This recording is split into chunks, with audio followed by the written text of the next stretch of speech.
Amen. Gloire au Seigneur. Je vous amène ce matin dans Zacharie. Voilà, Zacharie. Vous avez votre Nouveau Testament. Juste derrière, il y a Malachie. Et juste avant, il y a Zacharie. Zacharie chapitre 3.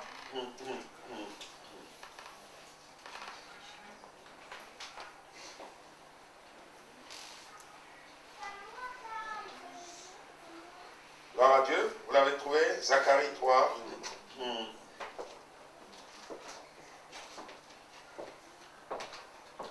Gloire à toi, Jésus.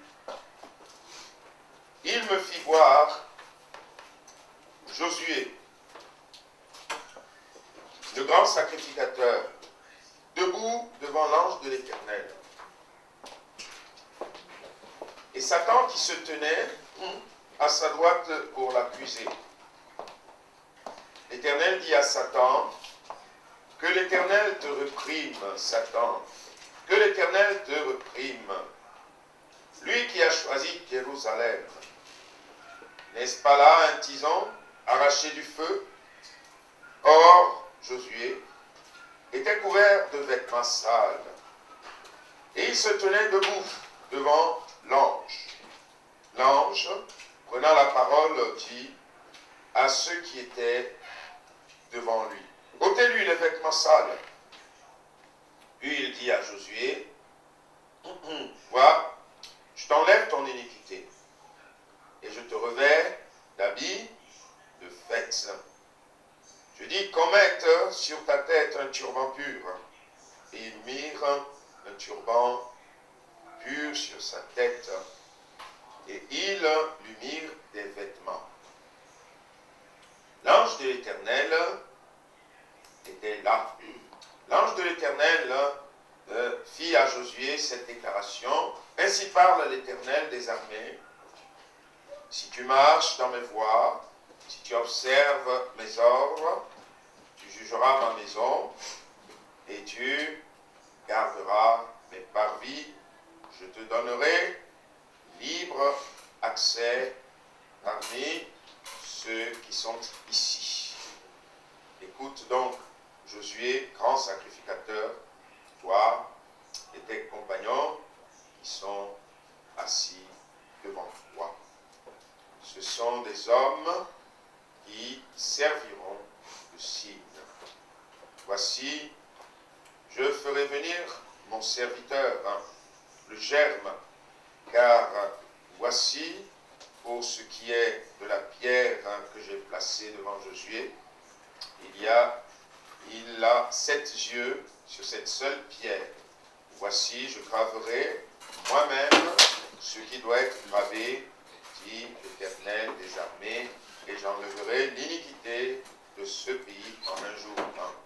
En ce jour-là, dit l'Éternel des armées, vous inviterez les uns et les autres sous la vigne et sous le figuier.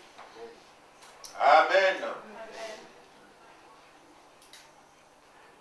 Il me fit voir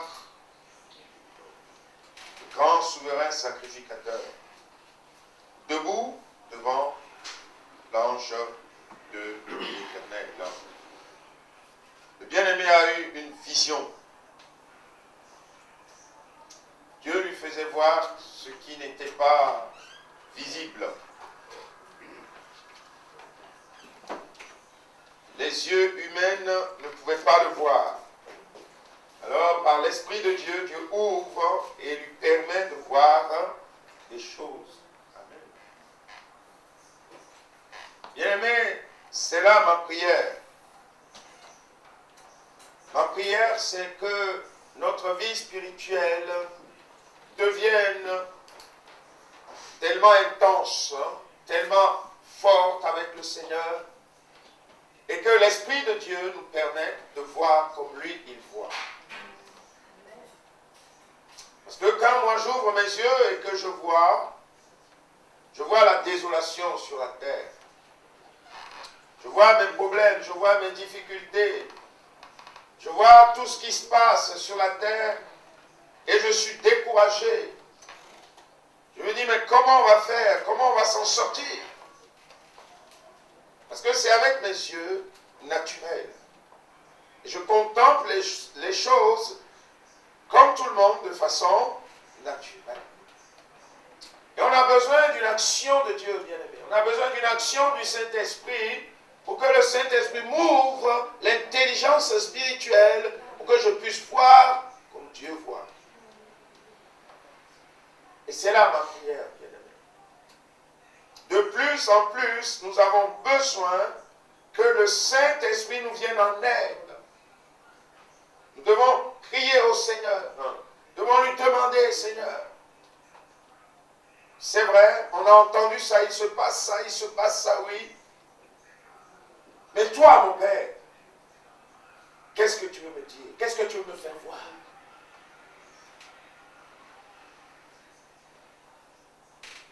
C'est comme ça que notre vie spirituelle peut prendre de la hauteur. Et sinon, bon, on sera un peu comme tout le monde.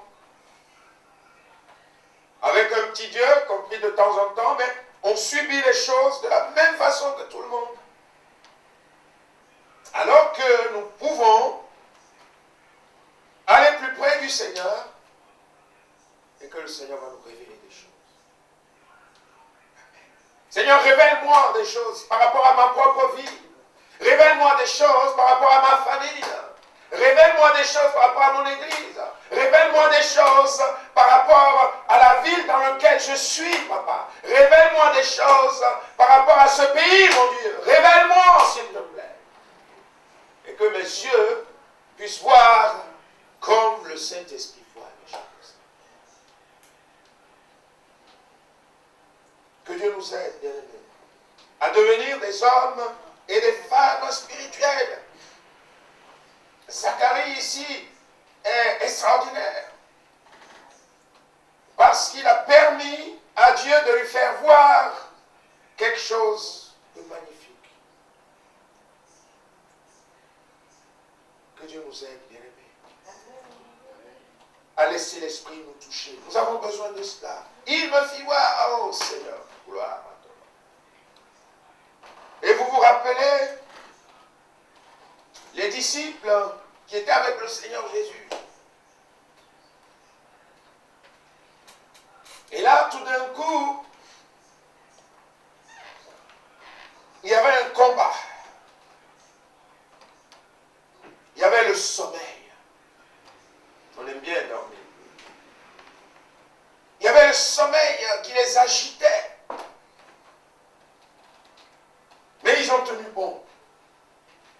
Ils n'ont pas laissé le sommeil prendre le dessus. Et qu'est-ce qui s'est passé? Ils ont pu voir quelque chose. Ils ont pu voir quelque chose, bien aimé. Ils ont vu la transfiguration. Alléluia. Ils ont vu le Seigneur dans une gloire extraordinaire. Mais ils n'ont pas vu que le Seigneur. Il y avait avec lui Moïse. Il y avait aussi avec lui Élie. Et vous savez que la loi est venue par Moïse. La loi est venue par Moïse. Et là, Moïse est connu pour vraiment maître de la loi.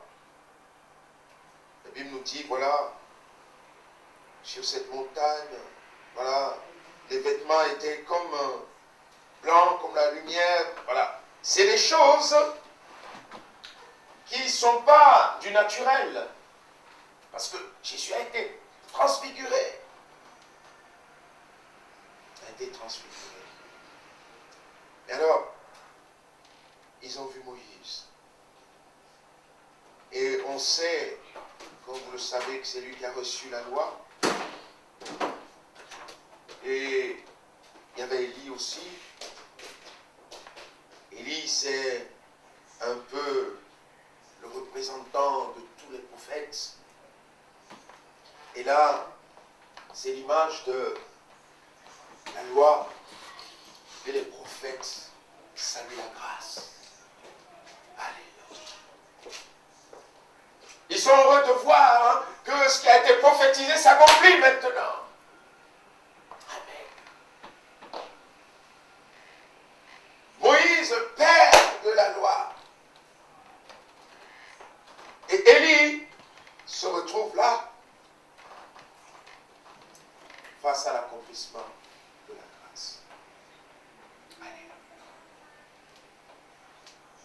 Et je suis persuadé, bien-aimé, que si nous laissons le Saint-Esprit nous emmener dans cette direction, nous allons voir la gloire de Dieu. Il ne va pas nous faire voir des choses pour nous enfoncer. Les visions de Dieu ne vont pas être pour nous des choses pour nous détruire. Ça sera toujours des choses pour amener la gloire à Jésus-Christ. Jésus toujours. Amen. Et je bénis le Seigneur parce que c'est Jésus qui a été élevé encore dans cette révélation qu'ils ont vue. Amen. La loi et la grâce étaient là avec Jésus. Amen. C'est Jésus le Seigneur. Et chaque fois que Jésus a été élevé, vous savez que Dieu est là-bas. Celui qui ne confesse pas Jésus-Christ. La parole de Dieu, non. Il dit non, ça ne va pas. Amen. Et Dieu veut se révéler à nous. Alléluia. Et Dieu veut nous emmener dans cette vie de révélation. Et pour y arriver, voilà, c'est en tenue éveillée. Quelquefois, le sommeil nous guette. Et combien de situations aujourd'hui nous mettent dans une situation d'endormissement. On n'a pas le goût. Pas le goût de lire la Bible. On n'a pas le goût de prier. On n'a pas le goût de venir à l'église. Oh, c'est toujours la même chose. Et il y a comme une lassitude. Il faut se secouer. Amen, il faut se secouer. Parce que le texte était clair. Si eux-mêmes, ils ne s'étaient pas tenus éveillés, ils n'allaient pas voir ça. Et ils vont entendre. Et cette voix qu'ils ont entendue, Pierre, plus tard, va témoigner encore. Amen, de cette voix. Donc, ça a marqué leur ministère. Ça les a vraiment marqués. Et Pierre, plus tard, comme ça, il va parler, il va toujours s'en rappeler de cette voix qu'ils ont entendue.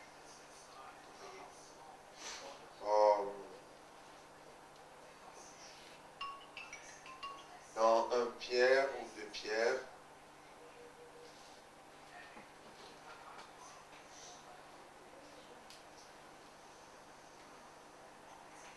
nous avons, c'est quelques paroles, je le trouverai dans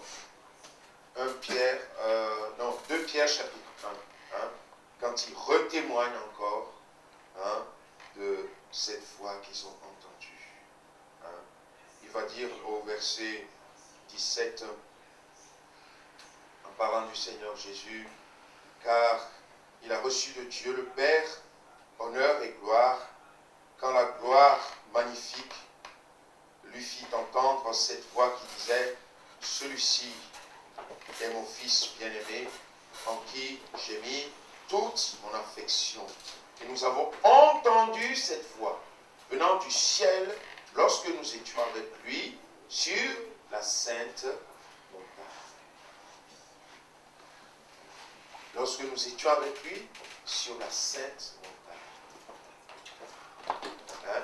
Donc, on voit bien cette réalité. Ça les a marqués, bien. Ça les a marqués. Il faut qu'on rentre dans une vie de révélation. Alléluia. Il faut qu'on rentre dans une vie de révélation, bien-aimés. Hein? Dieu ne nous révèle pas des choses farfelues.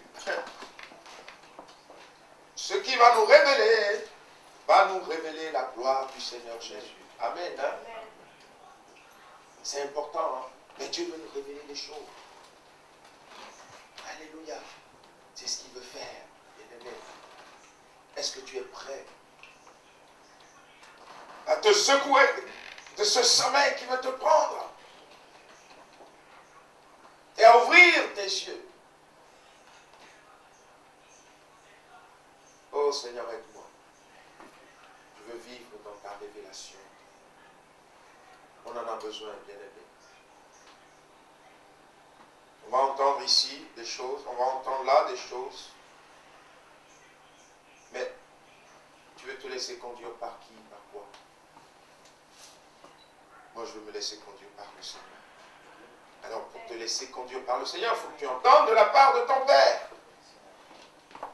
Mais si tu n'entends rien, tu ne peux rien faire. Hein? Il me fit voir. Alors, il me fit voir qui? Ce n'est pas n'importe qui.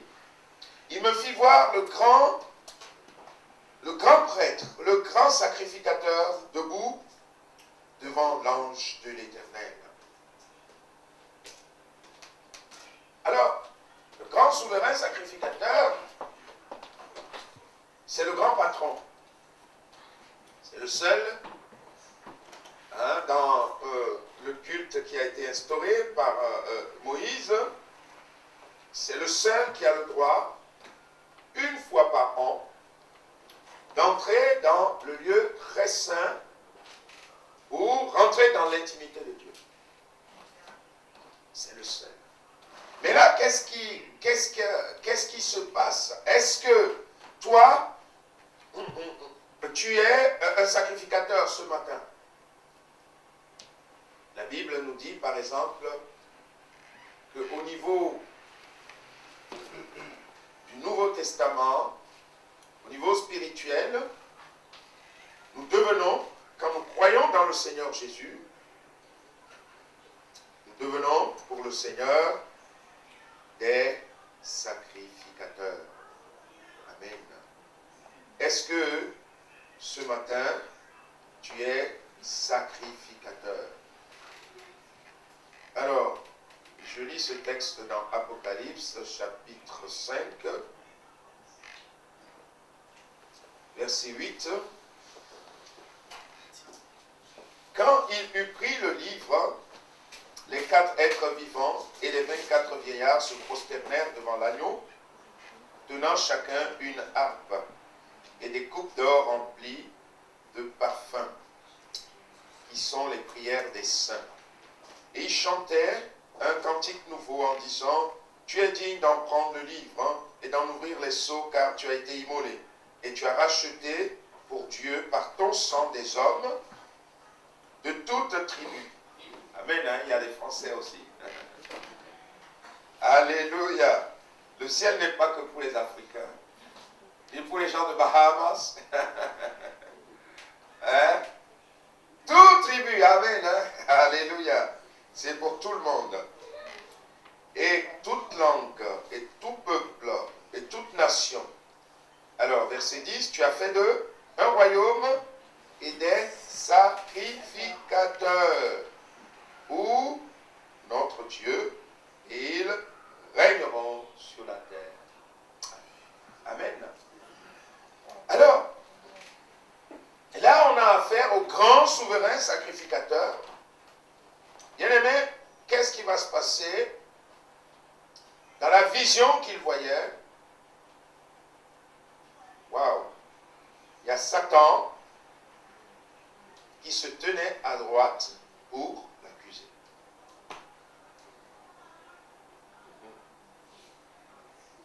Alors, quand Satan va vous accuser, bien aimé, mais Satan va s'appuyer sur une certitude. Et oui. Il va prendre quelque chose de légitime, si vous avez volé, il va venir avec cette pensée claire et nette que vous avez volé et il va vous accuser. Voleur, voleur, voleur, voleur, voleur. Il y a le témoignage d'un pasteur. Et un très bon témoignage. Ce pasteur, quand il travaillait donc quelque part, et c'était vraiment un gars bien qui travaillait, et là, il n'était pas encore devenu pasteur, et dans ce travail, il avait volé un aspirateur. Voilà, il avait volé un aspirateur parce qu'il avait eu cette occasion-là. Et puis, entre-temps, il a rencontré le Seigneur et il s'est converti. Il continuait toujours son travail et il s'est converti. Le Seigneur est venu dans sa vie. Et alors, depuis la conversion, s'il est à la maison, chaque fois que sa femme allumait l'aspirateur pour aspirer, dans son cœur, voleur, voleur, voleur. Quelle persécution. Et puis un jour, alors que sa femme aspirait, il n'en pouvait plus, il a arrêté l'aspirateur, il a pris l'aspirateur, il est parti dans son travail. Ah. Puis il a demandé à voir et le patron. Donc il a vu le patron. Et il dit au patron, voilà, je viens pour me confesser. Confesser de quoi? Un bon élément comme toi, quelqu'un de très bien, tout ça. Il dit non, en fait, je suis un voleur. Quoi? Non, mais non, racontez pas n'importe quoi. D'ici, il a tout expliqué. Quand est-ce qu'il a volé, l'aspirateur et tout ça, il dit voilà, l'aspirateur est là, je viens le prendre. Il a raconté sa conversion, ce pourquoi sa vie a été transformée. Et le patron a regardé, je lui ai dit, bon ben écoutez, je vous pardonne, mais je vous donne l'aspirateur, allez-y. Et c'est comme ça qu'il a été libéré. Après, quand sa femme passe maintenant l'aspirateur, il est pardonné, amen. Amen. Il l'a confessé, il est pardonné, il est libre, amen. Satan se tenait pour accuser. Il ne va pas accuser dans le vide, non. Il va prendre la faute que tu as faite et lui, il est très fort. Qu'est-ce qu'il va faire? Il va le grossir. Et tu vas le voir, tu vas dire, oh là là, mais je suis en enfer. Hein? Et ça est là pour accuser. Et là, on voit bien l'autorité suprême est là. Dieu est là. Satan est là. Mais Satan est là pour accuser, bien-aimé. Mais Dieu est là quoi? Pour sauver, pour secourir, pour aider.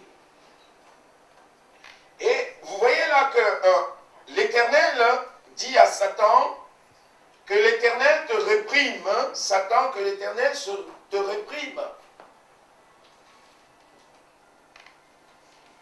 C'est Dieu lui-même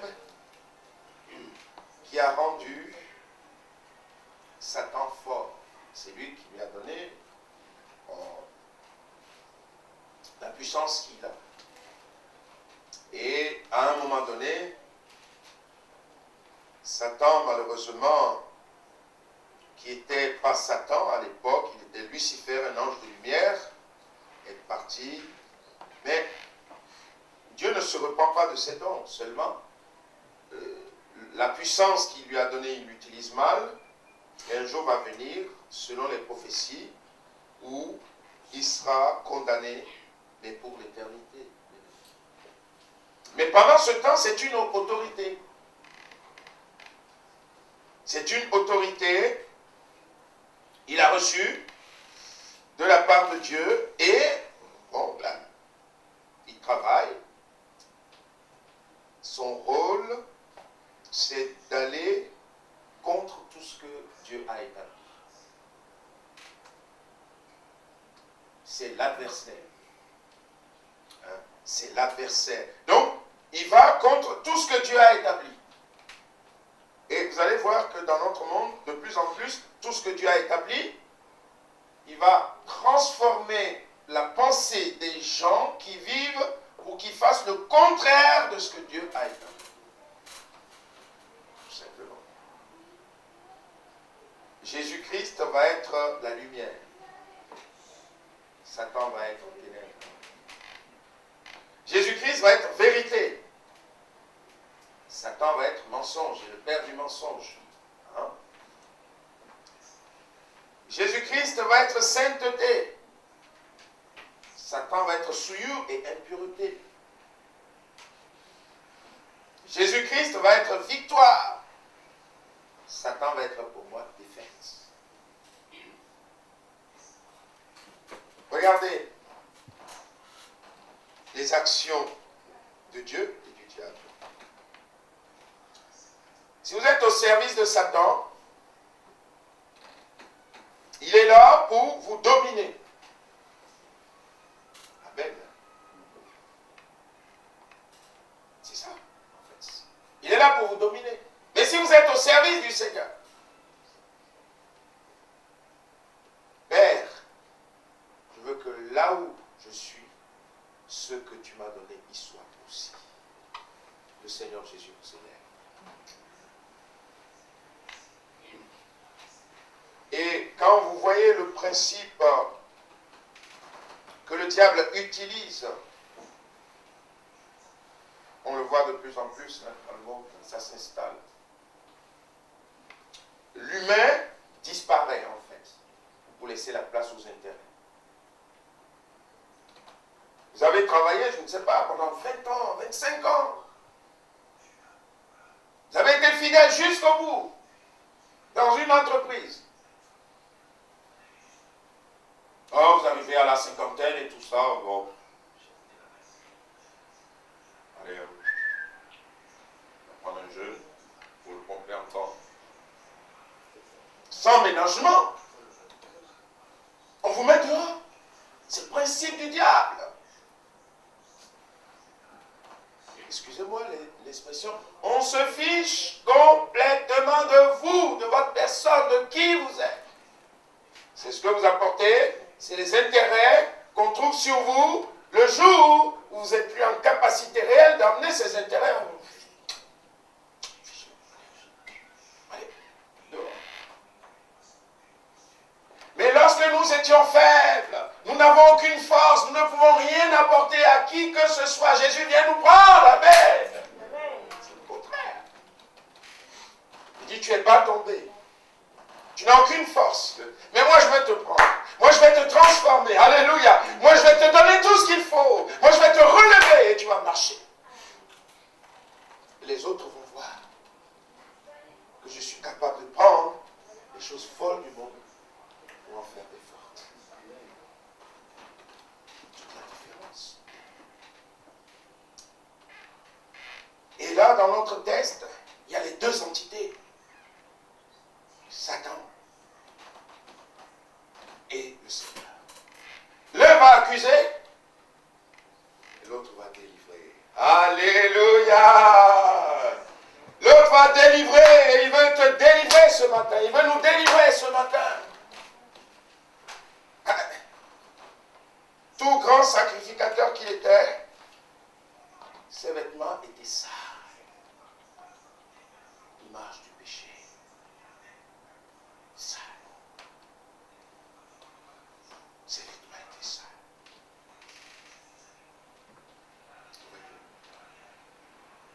Est-ce que tu as vu tes vêtements ce matin au niveau spirituel?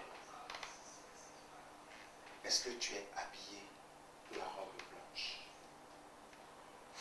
Et si les vêtements sont sales, il y a quelqu'un pour laver ses vêtements, c'est le Seigneur Jésus. Il faudrait aller vers lui et lui demander pardon pour les fautes, pardon pour les péchés. Et le sang précieux de Jésus lave. Amen. C'est là l'œuvre. Et c'est ce qu'il veut faire. Puisqu'il est devant Dieu, qu'est-ce qui se passe au verset au verset 4, l'ange prenant la parole dit à ceux qui étaient devant lui, ôtez-lui les vêtements sales. Amen. Ôtez-lui les vêtements sales. Est-ce que tu le veux ce matin?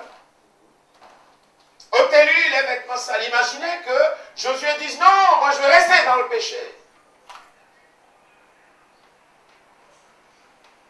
Au contraire, Seigneur, merci. Ôtez-lui les vêtements sales. Et Dieu veut ce matin passer dans nos vies. Alléluia. Partout où il voit que ça ne va pas, il veut ôter le péché. Il veut ôter le vêtement sale. Amen. Hein? Il veut l'enlever. Amen. Hein? Et si moi je suis d'accord avec lui, il va le faire. Amen. Il peut le faire que si je suis d'accord. Ôtez-lui les vêtements sales. Et Josué n'a pas fait de résistance. Il n'a pas dit, oh non, non, non, oh là là. Il était heureux, il était content. Amen. Je suis délivré de mes péchés. Et il n'y a pas de plus grande joie que quand on a la certitude, l'assurance que le Seigneur nous a pardonné. Alléluia.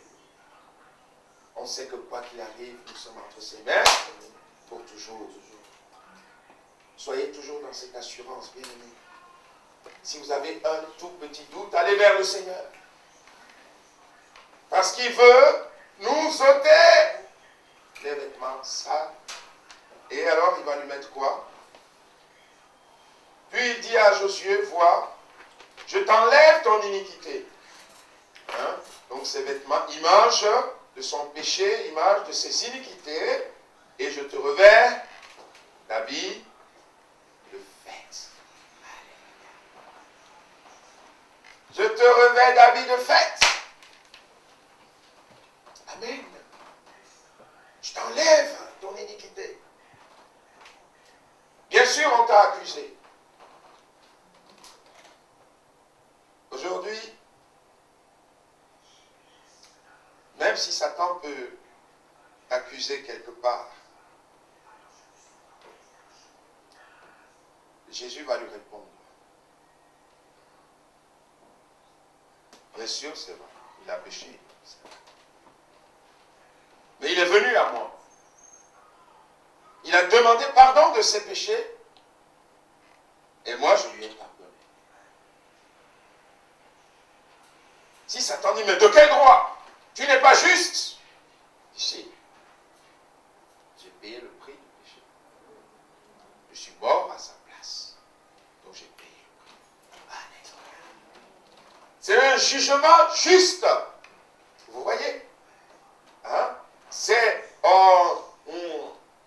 C'est le jugement et que quelqu'un a eu ici. Donc, c'est quelqu'un qui était vraiment en problème. Il est parti en jugement. Et tout d'un coup, il a vu que le juge, c'était son ami. Dans son cœur, il était au mais je suis sauvé. Oh, alors, mais ça, c'est extraordinaire. Et là,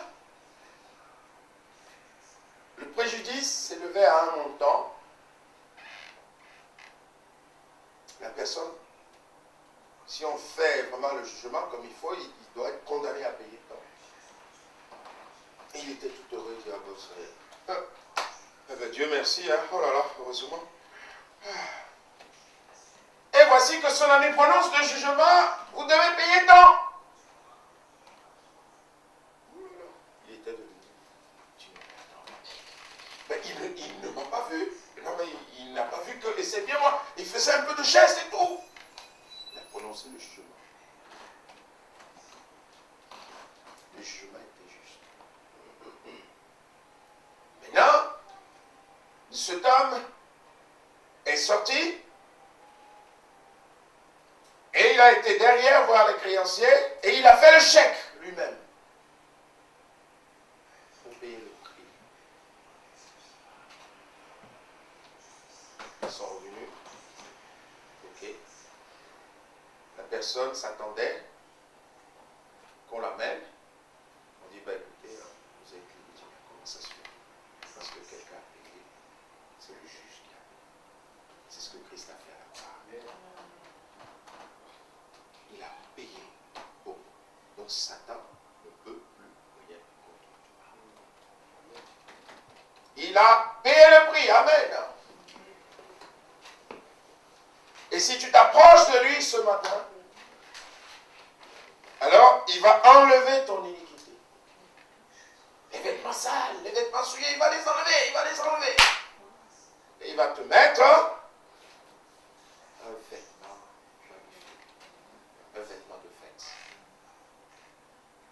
Et moi je suis persuadé qu'au ciel, on sera dans la fête. Alléluia. Alléluia. Mais ça ne sera pas pour 2 jours, 3 jours. L'éternité. Alléluia. L'éternité. Gloire à toi, Jésus.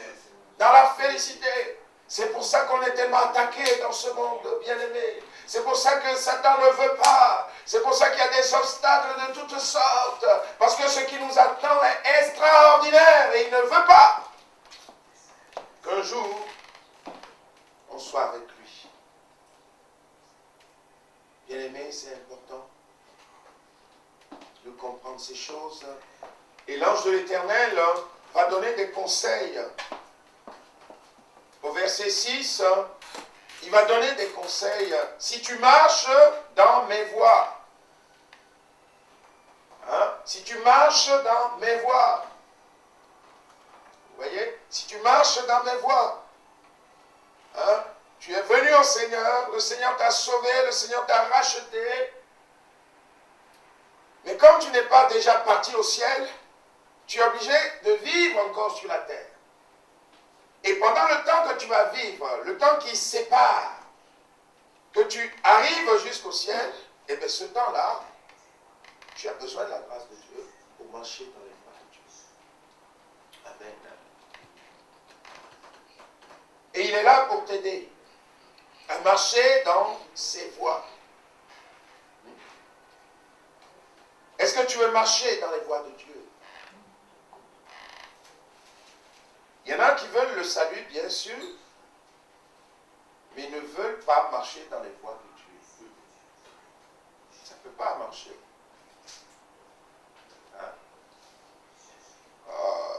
Là, vous allez devenir comme un cochon. Prenez un cochon, vous le lavez impeccable, vous lui mettez une veste, un beau costume. Et bien dès que vous le laissez, il va retourner dans la boue. C'est parce que lui, il aime ça.